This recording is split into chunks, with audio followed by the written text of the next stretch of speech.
Au cours des 48 dernières heures, disons, ou des 72 dernières heures, il y a eu une attaque yéménite contre Aramco, l'une des principales installations pétrolières d'Arabie saoudite.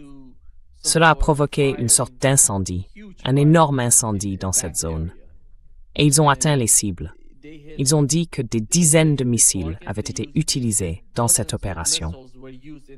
Juste avant que nous commencions ce direct aujourd'hui, de nouvelles images sont sorties, montrant que tout est toujours en feu en Arabie saoudite, chez Aramco. Et nous pensions que c'était à cause de l'attaque yéménite contre l'Arabie saoudite. Mais il y a quelques instants, l'Arabie saoudite a annoncé qu'elle estimait qu'il y avait eu une nouvelle attaque par drone. Et l'Arabie saoudite a accusé le groupe de résistance en Irak. Ils les ont attaqués.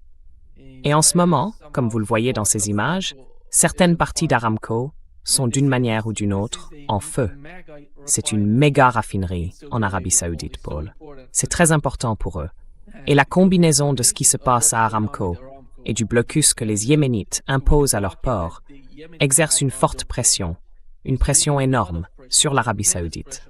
Et comment voyez-vous, Paul, la combinaison des deux, le détroit d'Ormuz et la mer Rouge en ce moment, ainsi que la manière dont le Yémen est entré dans la guerre et a imposé le blocus à l'Arabie saoudite?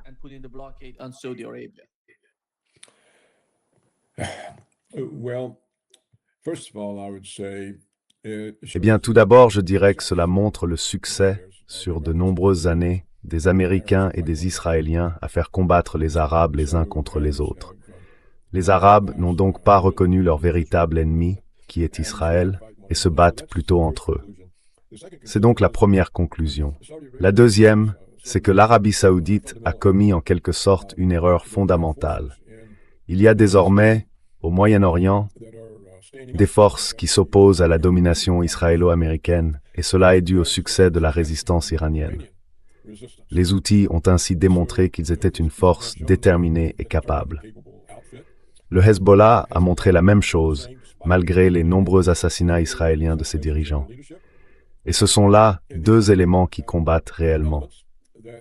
Donc de ce dont je me souviens, Nima, l'attaque des Houthis était une réponse à une attaque saoudienne.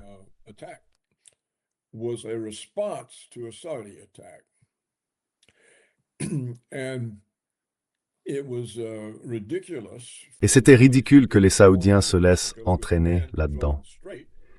Parce que si l'Iran contrôle le détroit et peut donc interrompre les flux de pétrole, et si le pipeline saoudien qui va jusqu'à la mer Rouge est perturbé par les Houthis, alors plus aucun pétrole ne sort du Moyen-Orient. Ce n'est pas seulement le pétrole du Golfe Persique, c'est aussi le pétrole d'Arabie saoudite. C'était donc une erreur stratégique d'inviter ce type d'attaque de la part des Houthis. Et je suis heureux de voir que les Houthis ont vu l'occasion et l'ont saisie. Parce que maintenant, nous avons une situation où la pénurie de pétrole va s'aggraver. La pression sur le reste du monde augmente donc. Et qui en paie le prix? Vous voyez, c'est la guerre d'Israël. Nous en avons parlé. Israël a son mandataire américain qui combat l'Iran, et l'Iran ne combat pas Israël, mais le mandataire d'Israël. Israël ne paye donc aucun prix. Mais qui paiera le coût de l'énergie, de la pénurie de pétrole?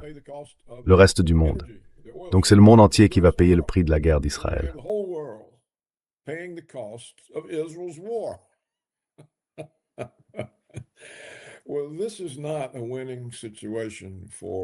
Eh bien, ce n'est pas une situation gagnante pour Israël et les Américains.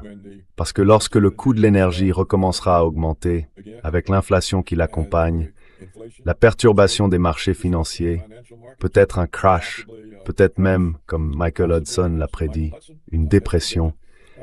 C'est un coût énorme que le monde entier doit payer pour la guerre d'Israël.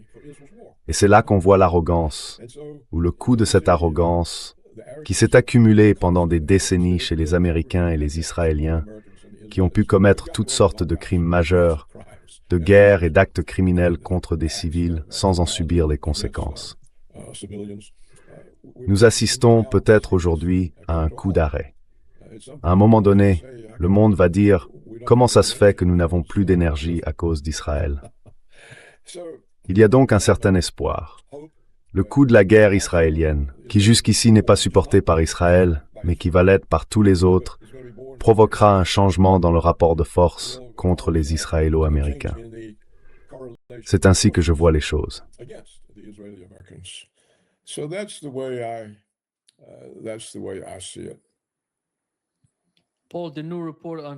Paul, le nouveau sondage de Politico indique que 57% des Américains disent que le coût de la vie est pire que tout ce dont ils se souviennent. Est-ce important pour Donald Trump? Is it important for Donald Trump?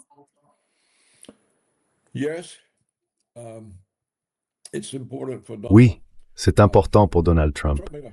Trump a commis une erreur fondamentale. Il a laissé Netanyahou détruire sa présidence en le trompant pour l'entraîner dans une guerre avec l'Iran. Vous savez, tout au long de sa vie, Trump a dû s'entendre avec les Juifs pour les cultiver. Il est dans l'immobilier à New York. Il a besoin de prêts, de financement. Ce sont toutes des activités financières. Cela aide d'être du bon côté des Juifs. Il a même fait épouser un Juif à sa fille. Ainsi, ses relations avec les Juifs au cours de sa vie et le fait que ses plus importants soutiens financiers, des milliardaires, soient juifs, ont fait de lui plus ou moins la marionnette d'Israël. C'est une relation qui s'est formée naturellement au fil de sa vie et il y est piégé. Et peut-être que d'une manière ou d'une autre, les frustrations que Trump éprouve face au coût de ce conflit dans lequel Netanyahou l'a entraîné avec l'Iran l'amèneront à cesser d'être la marionnette d'Israël.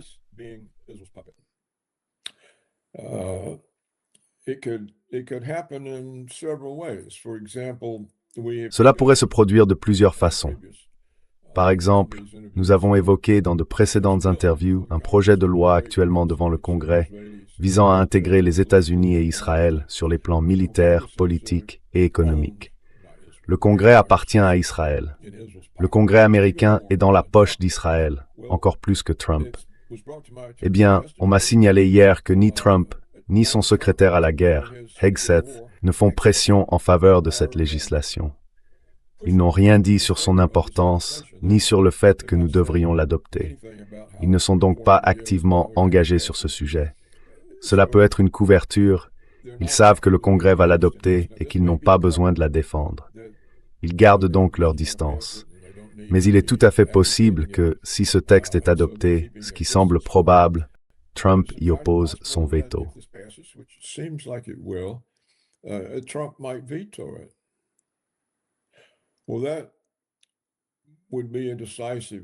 Eh bien, ce serait une rupture décisive avec Israël. Et cela mettrait aussi le Parti républicain dans l'embarras pour avoir été si disposé à brader la souveraineté américaine au profit d'Israël. Et cela pourrait peut-être amorcer un détricotage de cette relation étroite dans laquelle Israël a entraîné les États-Unis au fil de nombreuses décennies. Donc ce genre de choses est peut-être improbable, mais tout dépend vraiment, je suppose, de la manière dont Trump gère sa frustration face à la situation dans laquelle il se trouve. Parce que, si j'ai bien compris, Nima, l'une des raisons pour lesquelles les États-Unis ont arrêté leurs attaques, vous savez, ils ont attaqué nuit après nuit pendant plusieurs jours, puis ils se sont retirés de cela.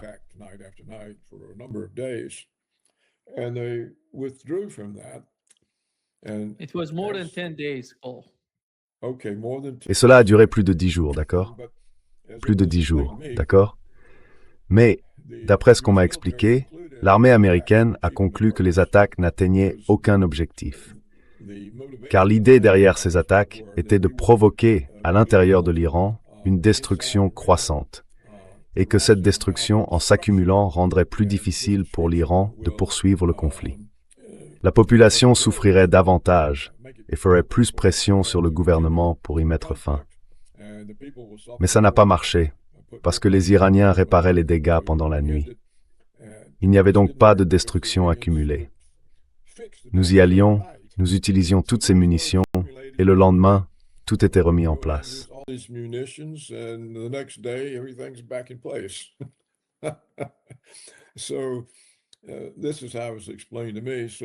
Voilà comment on me l'a expliqué.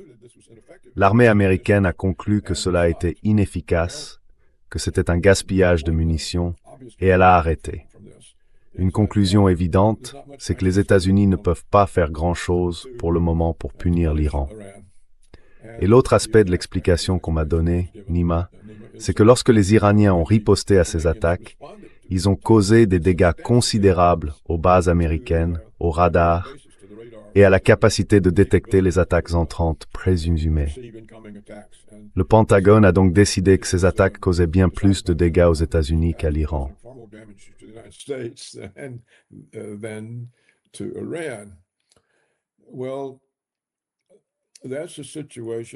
Eh bien, c'est une situation qui montre que Trump, que peut-il faire? Il n'y a rien d'évident qu'il puisse faire à ce stade.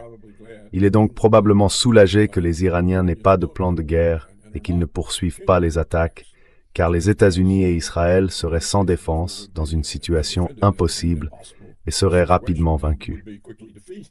Je pense donc qu'il est reconnaissant que les Iraniens ne poussent pas l'attaque et ne profitent pas de l'occasion pour détruire complètement toute présence américaine au Moyen-Orient et détruire Israël. Autrement dit, il est probablement plus en colère contre Netanyahou à l'heure actuelle que contre les dirigeants iraniens.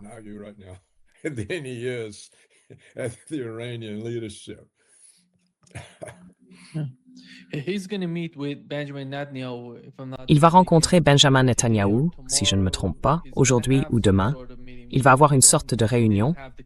Nous n'en avions pas la confirmation. Mais vous avez mentionné qu'il est en colère contre Benjamin Netanyahou et sa politique, et qu'il considère que celui-ci a essayé de le pousser dans cette guerre. Mais en ce moment, tout tourne autour de Donald Trump, Paul. Tout dépend de la manière dont Donald Trump voit le conflit. Je ne vois pas Benjamin comme étant si important. Et ils ne font pas partie de la guerre, comme vous l'avez dit. Ils ne combattent personne en ce moment. Ils sont essentiellement en retrait et regardent les États-Unis et l'Iran se frapper mutuellement. Et ces pays du CCG sont en feu, comme vous l'avez mentionné.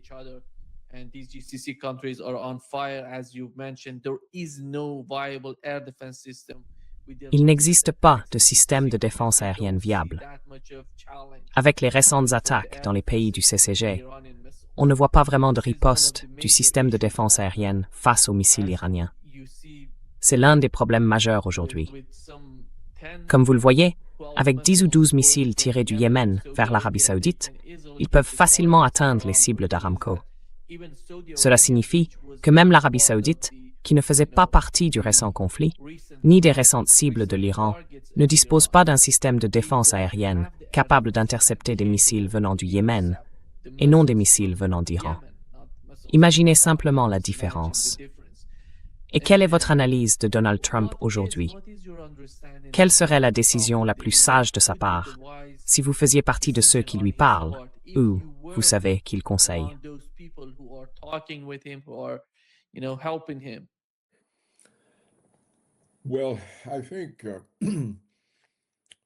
Eh bien, je pense que l'ego de Trump suffit à le rendre très offensé par ce dans quoi Netanyahou l'a entraîné.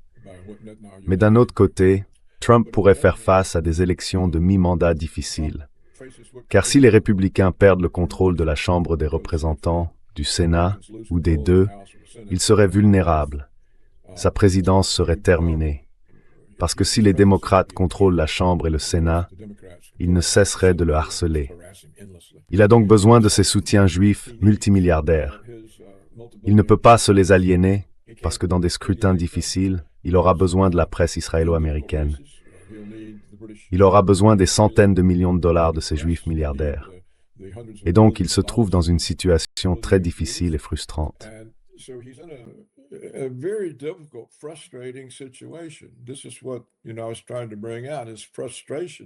C'est ce que j'essayais de faire ressortir. Sa frustration doit monter parce qu'il est coincé et qu'il n'y a pas d'issue évidente. Son armée lui dit que l'option militaire ne fonctionne pas, donc ce n'est pas une porte de sortie. Et la solution, ce serait de passer un savon à Israël. Mais il ne peut pas le faire sans perdre le pouvoir de l'argent juif dans les élections américaines. ainsi que le pouvoir des médias juifs dans les élections américaines. Les juifs israéliens ou sionistes ont une énorme présence dans les médias et dans le divertissement. Ils influencent la manière dont les gens voient les choses et pensent. Donc il ne peut pas vraiment survivre s'il les a contre lui non plus. C'est donc difficile de voir ce qu'il peut faire.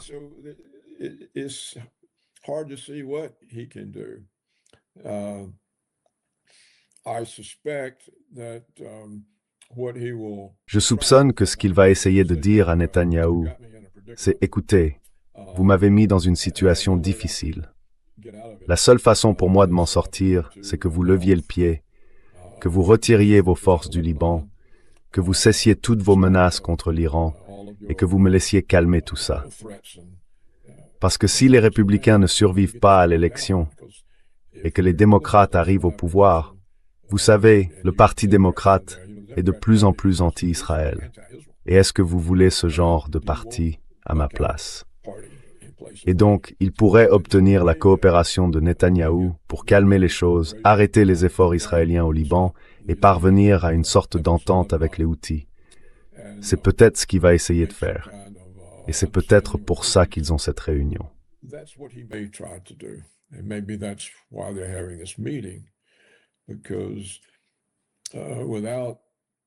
Car sans la coopération d'Israël sur ce point, il risque d'être un président incapable d'agir parce que ses adversaires contrôleront le Congrès.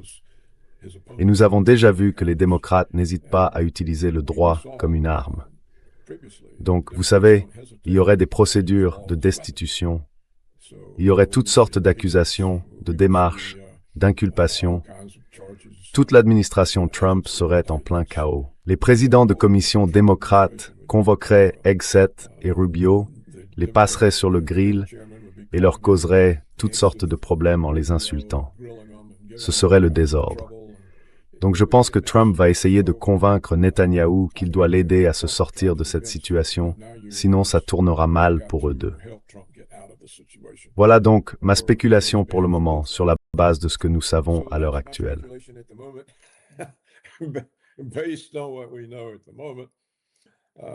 Et cela pourrait bien sûr être différent la semaine prochaine.